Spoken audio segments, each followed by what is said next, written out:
জম্পুই জেলা ব্লকের জগাইবাড়ি এডিসি ভিলেজের নিদান কোবরাপাড়ায় তানিয়ার বাড়ি। ৩ বছর পূর্বে তানিয়া তার জন্মদাতা পিতাকে হারিয়েছিলেন। তাতে তার জীবনযুদ্ধ যেন আরও কঠোর হয়ে দাঁড়ায়। বর্তমানে মাকে নিয়ে তাদের সাংসারিক জীবন খুবই অভাব অনটনের মধ্যে দিয়ে চালিয়ে যান তানিয়ার লেখাপড়া।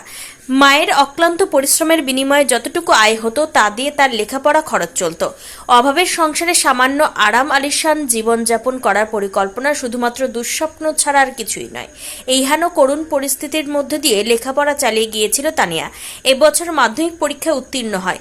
মাধ্যমিক পাশ করেও বিপাকে পড়ে যায় তানিয়া। মেধাবী ছাত্র হিসেবে বেশ পরিচিত, কিন্তু বর্তমান পরিস্থিতিতে আগামী দিনে লেখাপড়া করার মতো পর্যাপ্ত অর্থ তাদের নিকট নেই। এই মুহূর্তে একমাত্র কন্যাকে লেখাপড়া করানোর অসম্ভব হয়ে দাঁড়িয়েছে মায়ের পক্ষে। এই কঠিন মুহূর্তে তানিয়া পঠন পাঠনের সাহায্য পাওয়ার জন্য সরকারের কাছে কাকুতি মিনতি করে সংবাদ মাধ্যমের দ্বারস্থ হন সোমবার বিকেলে। সরকার বা জনগণ যাতে তানিয়াকে পঠন পাঠনের সার্বিক সহযোগিতা করে এই কামনা করেন তানিয়া সহ তার মা রুপিয়া খাতুন। 3 বছর হয়েছে আমার বাবা মারা গেছে।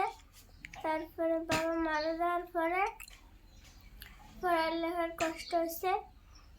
বই প্রাইভেট আসছিল না, টিউশন আসছিল না, বই খাতা কিনতে কলম কিনতে কষ্ট হয়েছে।